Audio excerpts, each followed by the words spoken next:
Hello, আসসালামু আলাইকুম everyone. আপনাদের জন্য নিয়ে আসছি আজকে কাচের বোতলে সুন্দর করে ছবি এঁকে একটা ফুলদানি। অ্যাক্রিলিক কালার দিয়ে প্রথমে একটা কোট করে নিচ্ছি। আমার কাছে যেহেতু গ্লাসে করা অ্যাক্রিলিক পেইন্টটা নাই, সেজন্য এমনি অ্যাক্রিলিক পেইন্টটা দিচ্ছি। তার উপরে বেগুনি রঙের কালার দিয়ে নিলাম। বেগুনি রঙের কালার করে সম্পূর্ণটা শুকাতে দিতে হবে। যেহেতু কাচের উপর করতেছি, একটু সময় লাগবে শুকানোর জন্য। তো কিছুক্ষণ পর আমি যখন এটা শুকিয়ে গেছে, তখন আমি আবার হোয়াইট কালারের অ্যাক্রিলিক পেইন্ট দিয়ে আমি কিছু ছোট ছোট ফুল নিজের মন মতো আঁকতেছি। আপনারা চাইলে যে কোনো কিছুই আঁকতে পারেন, যে কোনো ফুল আপনারা আঁকতে পারেন নিজের পছন্দ মতো।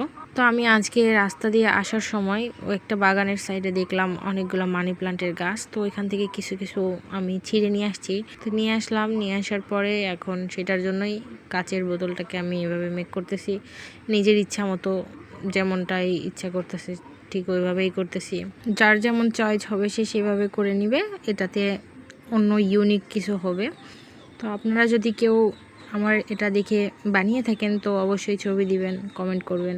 এবার কিছুক্ষণ ওটাকে শুকাতে দিব। তো কিছুক্ষণ শুকানোর পরে এর উপরে আমি অ্যাক্রিলিকের আঠা আছে সেটা দিয়ে অ্যাক্রিলিকগুলো দিয়ে আমি কিছু স্টোনস অ্যাড করব, যেন এটা আর একটু বেশি ভালো দেখায়, সুন্দর দেখায়, দূর থেকে চিকচিক করে সেই জন্য। এরপর মানি প্লান্টের যে গাছটা আছে ওইটাকে ভালো করে ওয়াশ করে নিয়ে খুব সুন্দর করে বোতলের ভিতর দিয়ে দেব।